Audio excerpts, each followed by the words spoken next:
Bismillahirrahmanirrahim. Assalamualaikum warahmatullahi wabarakatuh. Selamat siang, salam sejahtera bagi kita semua. Kembali lagi bersama saya Warman. Kita pada sesi 3 ini akan membahas potensi bahaya dan risiko di tempat kerja pada mata kuliah dasar K3. Ya, perlu teman-teman ketahui bahwa seperti pemaparan sebelumnya, untuk tujuan K3 di sini motivasi utama dalam melaksanakan keselamatan dan kesehatan kerja adalah untuk mencegah kecelakaan kerja dan penyakit yang ditimbulkan oleh pekerja. Ini poin utama, motivasi utama dalam keselamatan dan kesehatan kerja. Nah, untuk mengetahui potensi dan risiko di tempat kerja, kita harus mengetahui juga pengertiannya atau definisinya, bahwa potensi bahaya itu sesuatu yang berpotensi untuk terjadinya insiden yang berakibat pada kerugian. Potensi bahaya artinya di tempat kerja itu berpotensi atau sebelum terjadinya kecelakaan, pasti di tempat kerja itu banyak sekali potensi bahaya yang akan terjadi. Jadi secara simpelnya, potensi bahaya itu hampir atau sedikit lagi hampir kecelakaan. Kemudian di risiko itu kombinasi dan konsekuensi suatu kejadian yang berbahaya dan peluang terjadinya kejadian tersebut. Risiko ini dalam artian ketika ada bahaya kemudian terjadi kecelakaan ataupun belum terjadi kecelakaan, risiko itu berarti sesuatu yang didapat atau sesuatu yang diterima oleh si petugas di tempat kerja. Apakah itu risikonya rendah ataupun tinggi, bisa berupa ke fatal tubuhnya ataupun patah ataupun tergores atau lecet dan lain sebagainya. Itu risiko, itu sesuatu atau akumulasi atau kombinasi atau konsekuensi yang diterima oleh pekerja akibat dari adanya bahaya di tempat kerja. Itu secara simpelnya. Kemudian apa aja sih potensi bahaya dan risiko di tempat kerja? Kita coba uraikan, yaitu ada 4 kategori. Di sini 4 kategori itu ada A, B, C, D. Di kategori A yaitu potensi bahaya yang menimbulkan risiko dampak jangka panjang pada kesehatan. Artinya terasa akibat risiko kerjanya itu di kemudian hari atau di masa depan. Kemudian kategori B, potensi bahaya yang menimbulkan risiko langsung pada keselamatan. Artinya pada saat itu juga ataupun pada saat bekerja mendapatkan risiko di hari itu juga, ataupun langsung mengalami kecelakaan ataupun terjadi sesuatu yang tidak diinginkan. Kemudian kategori C yaitu risiko terhadap kesejahteraan atau kesehatan sehari-hari.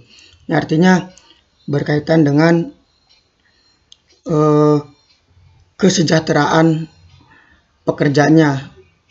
Fasilitas-fasilitas yang ada di tempat kerja itu misalkan berupa air minum, kemudian fasilitas toilet, fasilitas rekreasi dan lain sebagainya, itu untuk menunjang kesejahteraan, untuk menunjang kemakmuran dari pekerjanya di tempat kerja. Kemudian di kategori D itu ada potensi bahaya yang menimbulkan risiko pribadi dan psikologis. Di sini resiko misalkan ada pelecehan, kemudian ada penyalahgunaan narkoba, kemudian ada juga penyakit HIV/AIDS. Ini berkaitan dengan pribadi dan psikologis. Dan ada juga misalkan pembulian, itu di tempat kerja sering terjadi. Itu uraian dari potensi bahaya dan risiko K3 didasarkan pada dampak korban. Ini nanti kita uraikan satu persatu kategorinya. Kita mulai dari kategori A, yaitu potensi bahaya yang menimbulkan risiko dampak jangka panjang pada kesehatan. Di kategori A ini ada 5 penyebab atau faktor dari potensi bahaya yang menimbulkan risiko dampak jangka panjang pada kesehatan. Yang pertama itu ada bahaya faktor kimia. Bahaya faktor kimia ini berupa atau berbentuk padat, cairan, uap, gas, debu, asap, atau kabut, dan dapat masuk ke dalam tubuh. Ini biasanya bahan-bahan kimia ini sifatnya beracun yang kemudian bisa menimbulkan efek keracunan ataupun bisa efeknya jangka panjang.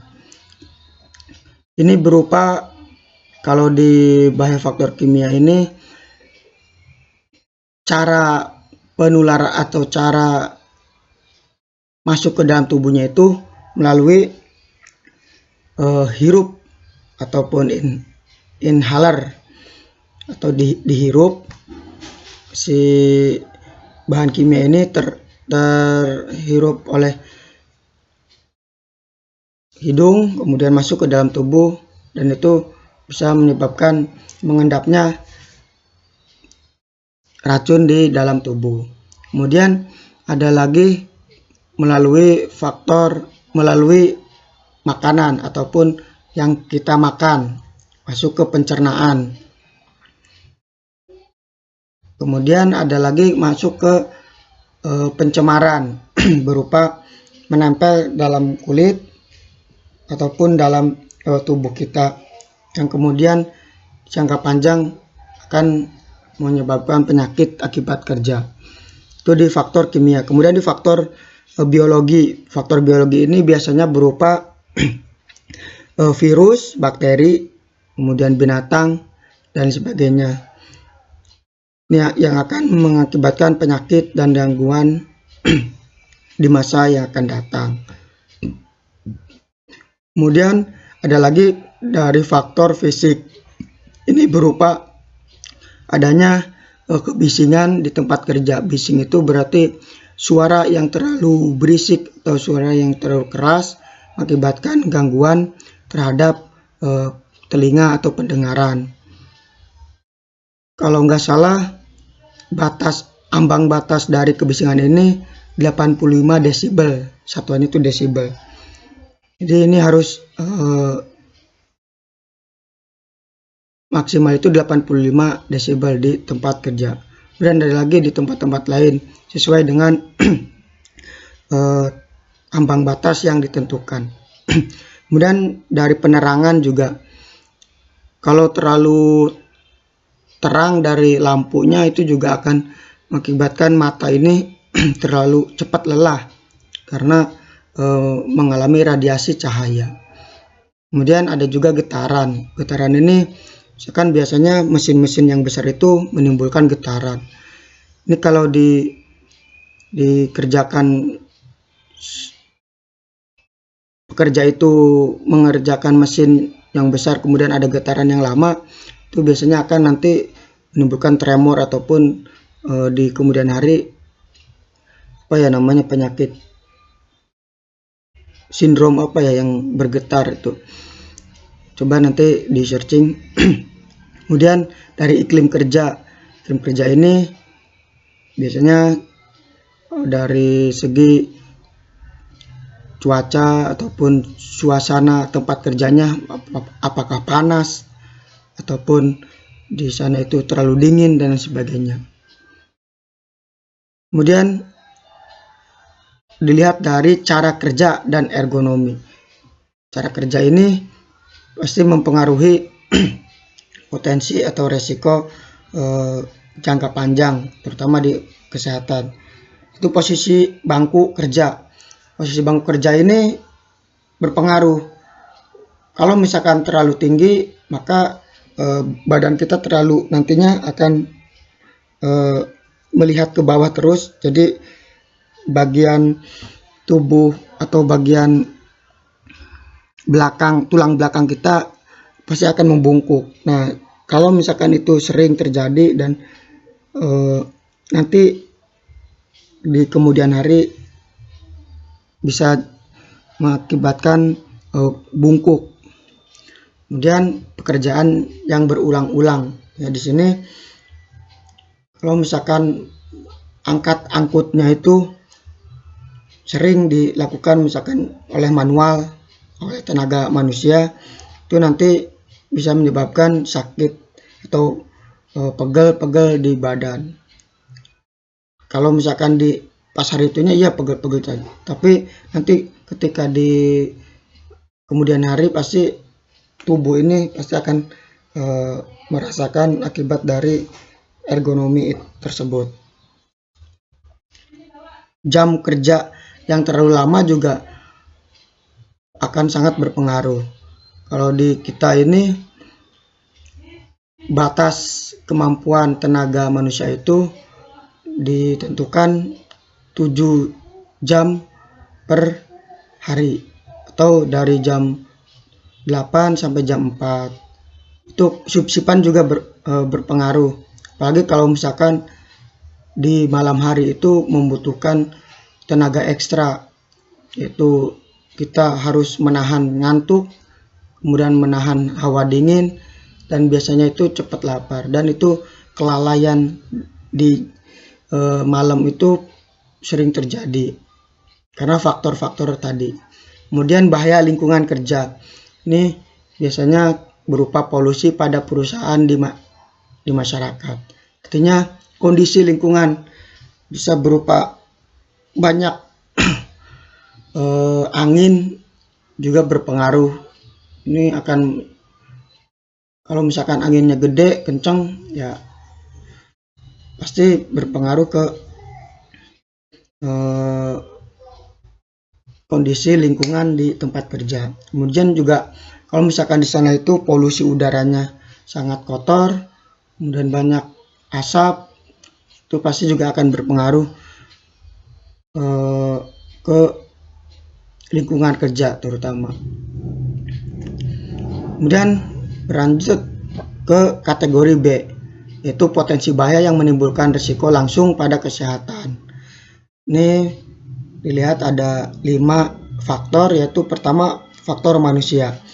Faktor manusia di sini itu tindakan yang diambil atau tidak diambil untuk mengontrol cara kerja yang dilakukan. Artinya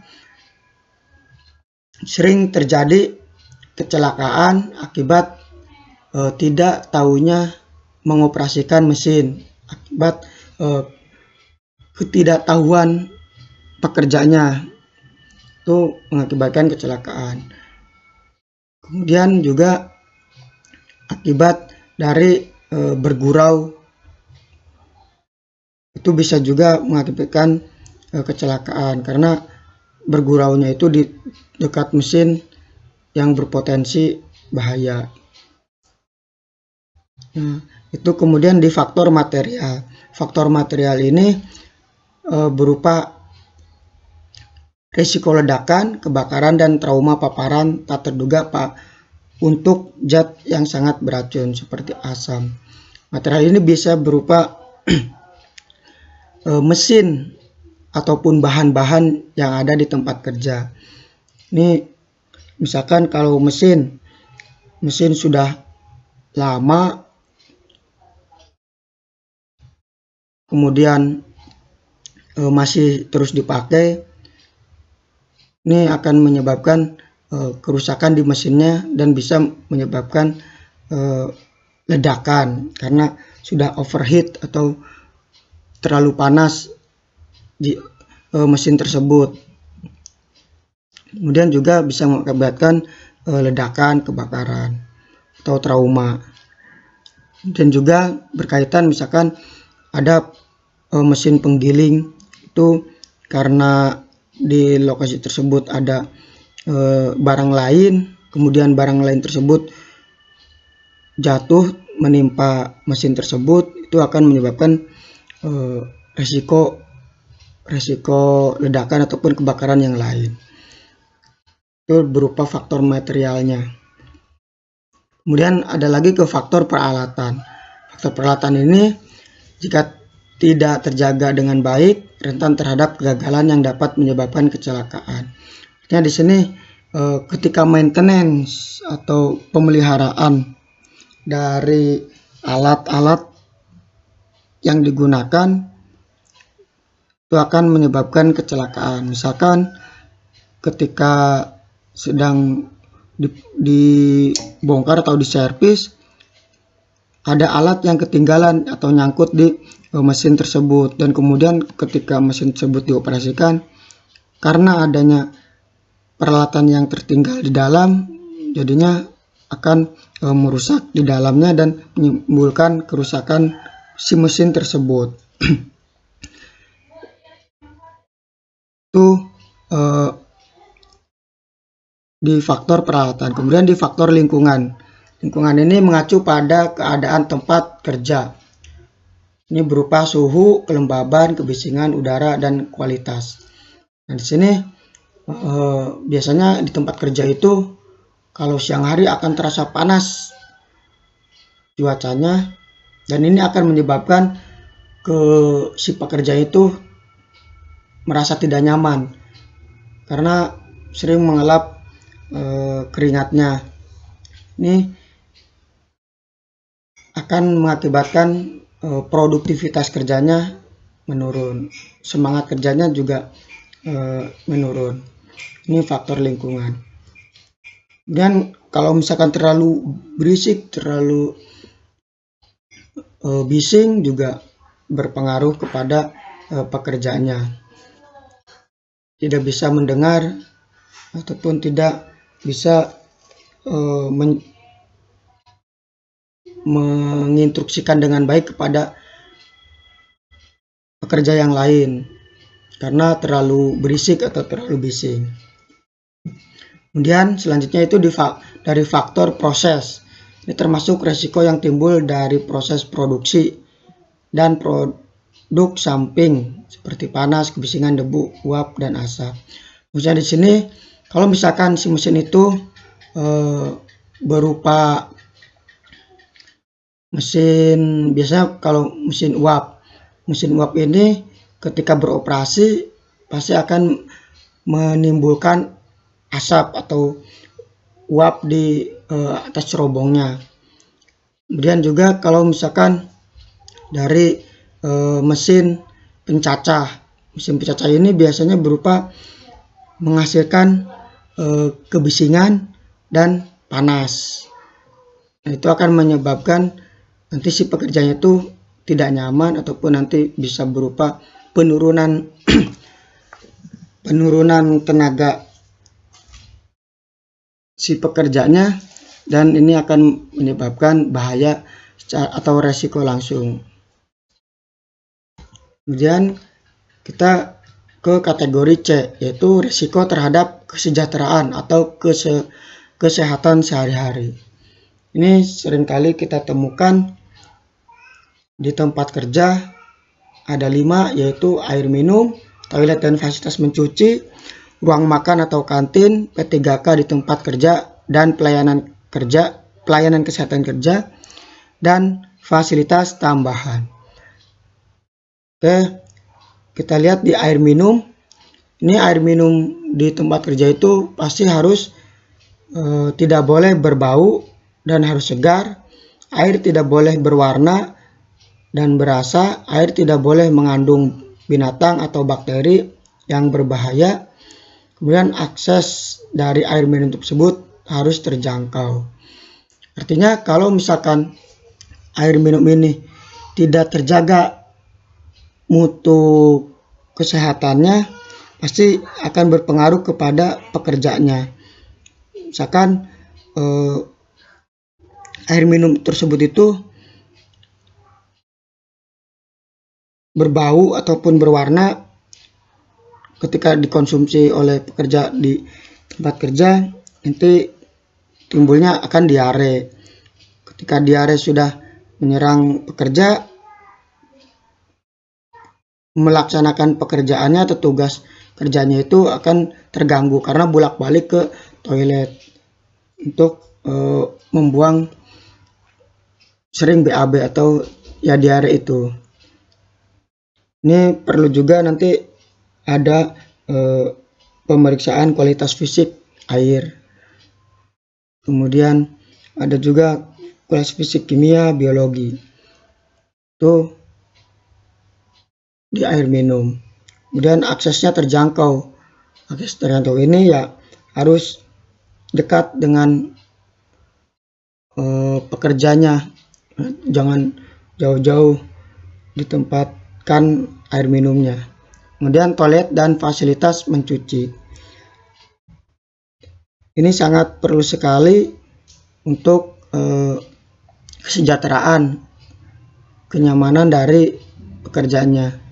Difasilitasi toilet ini juga pun harus dibatasi. Misalkan satu toilet ini untuk 15 orang sampai 20 orang.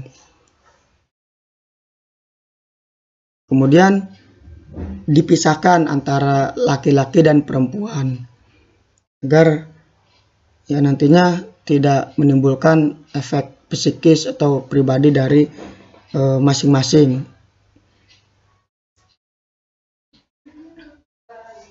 Ini syaratnya itu tidak berbau, dan ada kotoran yang terlihat, tidak ada lalat, nyamuk atau serangga yang lain, harus selalu tersedia air bersih yang cukup, harus dapat dibersihkan dengan mudah dan paling sedikit 2-3 kali sehari. Ini perlu ada rutin dibersihkan oleh petugas, biasa petugas OB atau cleaning service yang harus membersihkan rutin setiap hari. Dan kita pun misalkan sebagai pekerja selain dari pekerja cleaning service harus tetap menjaga kebersihan toilet dan fasilitas mencuci. Kemudian di ruang makan atau kantin ini pasti setiap perusahaan itu menyediakan ruangan ini, dan biasa tempatnya pun khusus, lumayan jauh itu karena agar di tempat ruang makan atau kantin ini tetap terjaga kebersihannya. Misalkan minimal 50 meter dari tempat proses mesin produksi. Ini juga pasti di kantin atau ruang makan ini perlu makanan bergizi. Artinya ya jangan sampai si pekerja itu keracunan ataupun mengakibatkan diare ataupun lain sebagainya. Dan perlu menunya itu menu yang bergizi, terpenuhi kebutuhan kalorinya. Dan setiap rumah makan, ruang makan atau kantin ini pasti ada petugas ataupun koki yang bertugas untuk masak. Itu pasti sudah merinci kebutuhan makanannya yaitu yang bergizi. Dan terhindar dari kontak dengan kotoran, debu atau zat berbahaya yang ada selama proses kerja. Lokasinya itu harus nyaman, misalkan disediakan kipas angin agar tidak terlalu panas ataupun AC. Tapi biasanya kalau di tempat atau ruang makanan ini disediakan juga fasilitas hiburan, misalkan ada TV, ada radio dan lain sebagainya. Kemudian ada juga taman biasanya. di ruang makan agar ya itu sarana untuk bersantai pekerjanya. Kemudian harus aman dan hygiene, tetap untuk menjaga kebersihan di fasilitas ruang makan atau kantin. Kemudian menyediakan P3K di tempat kerja dan pelayanan kesehatan kerja. P3K ini pertolongan pertama pada kecelakaan. Ini perusahaan harus menyediakan kotak P3K ataupun ruang P3K ditempatkan di tempat-tempat yang strategis, kemudian di transportasi itu harus selalu menyediakan kotak P3K agar pekerja ketika misalkan terjadi kecelakaan, korban langsung ditangani minimalnya oleh P3K. Pertolongan pertamanya ada itu. Akan terjadi luka lecet, nah adanya kotak P3K yang dekat ya pasti digunakan untuk menutup lukanya tersebut, ditangani oleh di sekitar korban ataupun korbannya sendiri yang mungkin kalau bisa ya langsung ditangani sendiri. Itu. Hal ini juga untuk minimalisir keparahan korban ketika terjadi kecelakaan. Kemudian ketika sudah ditangani pertolongan pertama bisa diberikan pada klinik perusahaan atau kerjasama dengan klinik atau rumah sakit di luar perusahaan. Artinya sebagai rujukan nanti ke klinik atau rumah sakit terdekat. Ini misalkan di ruangan-ruangan pekerja itu harus ada P3K di pojok ataupun di tempat yang mudah dijangkau oleh pekerja. Kotak P3K-nya apa sih isinya? Ya kalau yang sudah ngerti tentang pertolongan pertama ya minimalnya ada kasa, betadin, kemudian pembidaian, kemudian kain, kemudian bisa juga dari alatnya itu ada gunting dan lain sebagainya. Kemudian ada juga perawat ataupun dokter kesehatan di pelayanan kesehatan kerja. Pasti di situ nanti ada pengecekan kesehatan setiap kerja, biasanya rutinan itu setiap bulan medical check up dari si pekerja masing-masing. Dan juga menangani penyakit akibat kerja di pelayanan kesehatan kerja. Kemudian yang selanjutnya yaitu di fasilitas tambahan. Fasilitas tambahan ini masih berkaitan dengan kesejahteraan pekerjanya, yaitu berupa menyediakan rak ataupun gantungan ataupun lain sebagainya untuk pakaian kerja. Ini agar tidak sembarangan pekerja menaruh ataupun menyimpan pakaiannya. Kemudian fasilitas rekreasi, pasti pekerja butuh sekali hiburan ataupun untuk bersantai ketika istirahat ataupun ketika ada waktu luang untuk ya bersantai-santai, untuk selonjoran, untuk merefresh kembali tubuhnya yang lelah.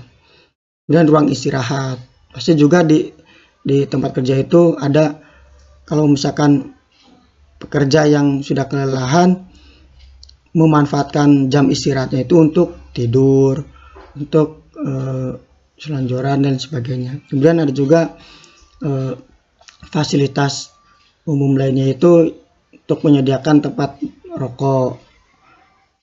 Pekerja pasti membutuhkan apalagi yang aktif merokok itu diperlukan sekali.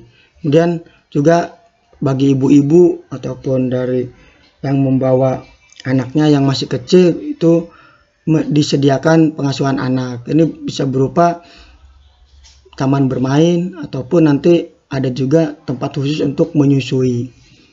Itu fasilitas tambahan. Kemudian berlanjut ke kategori D, yaitu resiko pribadi dan psikologis. Di tempat kerja pasti dan kebanyakan akan menemui hal-hal seperti ini, itu berupa pelecehan dan penganiayaan. Karena di tempat kerja itu pasti pekerja memiliki karakter yang berbeda, sifat yang berbeda, perilaku yang berbeda. Ini memungkinkan kalau misalkan mayoritas di sana itu biasa melakukan premanisme atau pemalakan, ini biasanya akan merugikan pekerja yang lain. Itu perilaku yang tidak diinginkan dan dianggap sebagai gangguan, termasuk penganiayaan, memaksa, mengganggu, mengintimidasi, dan menghina orang lain karena ras, usia, kecacatan, atau jenis kelamin. Hal yang paling lumrah terjadi yaitu pembulian. Ya, minimalnya mengejek lah gitu ke orang lain. Nah, ini perlu dicegah, apalagi kita sebagai ahli K3-nya perlu pencegahan dan penanggulangan pembulian ini. Kemudian selanjutnya itu ke pelecehan seksual. Pelecehan seksual ini perlakuan yang tidak diinginkan yang bersifat seksual atau berdasarkan jenis kelamin, mempengaruhi martabat perempuan dan laki-laki di tempat kerja. Yang sering dialami yaitu kepada kaum perempuan. Biasanya ya pelecehan seksual ini bisa berupa gambar ataupun gerak tubuh ataupun verbal ataupun dari gerak-gerik si pelaku kepada korban atau sasaran pelecehan seksual. Siapa saja sih yang sasaran dari pelecehan seksual ini? Ya biasanya petugas muda ini maksudnya petugas yang baru, bisa berupa laki-laki atau perempuan.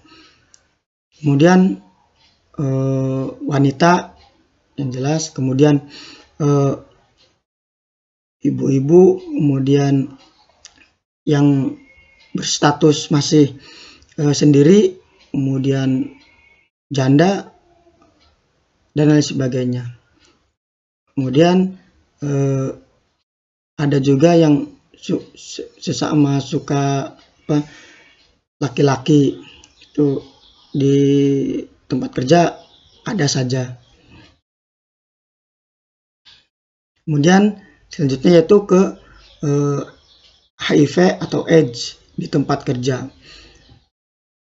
Perlu teman-teman ketahui bahwa di tempat kerja itu pasti karena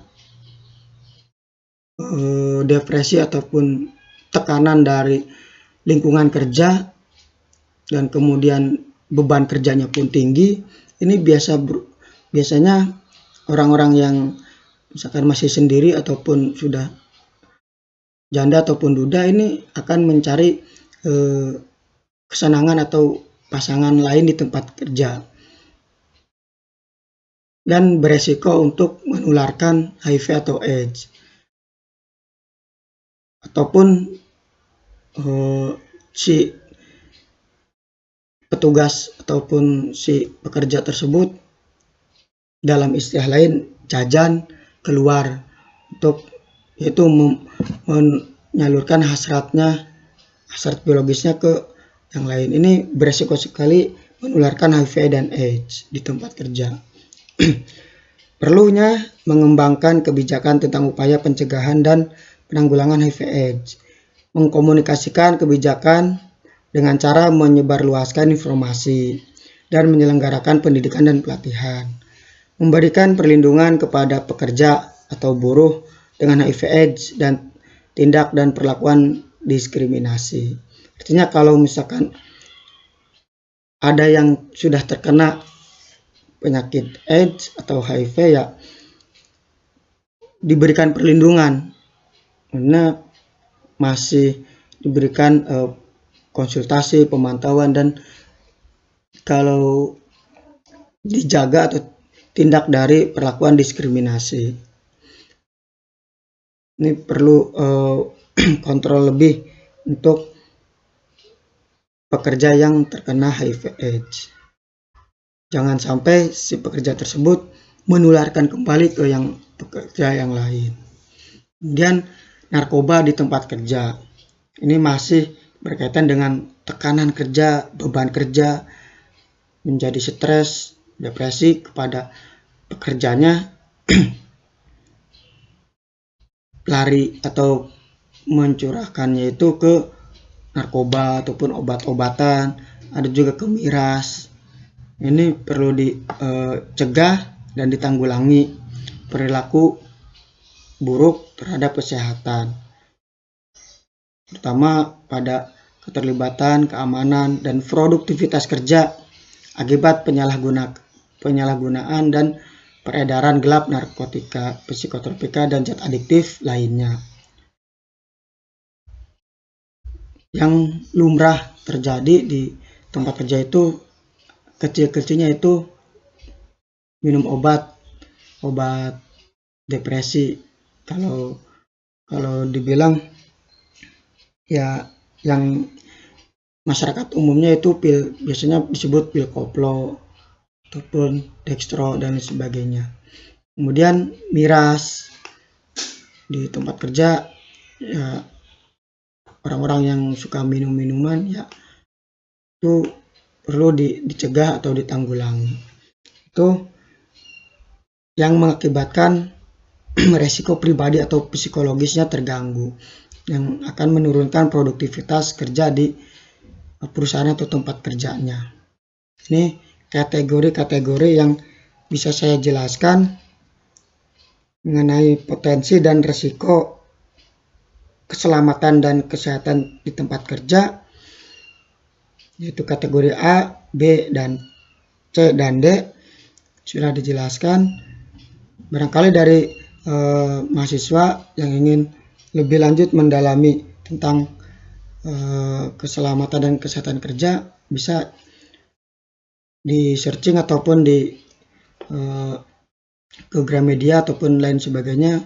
Ini salah satunya itu saya dapatkan ILO Jakarta Kesehatan dan Keselamatan Kerja. Masih banyak buku-buku yang lain, mangga diperdalam lagi ilmunya.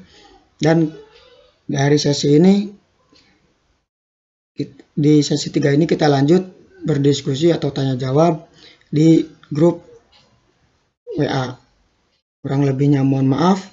Bila taufik wal hidayah. Wassalamualaikum warahmatullahi wabarakatuh.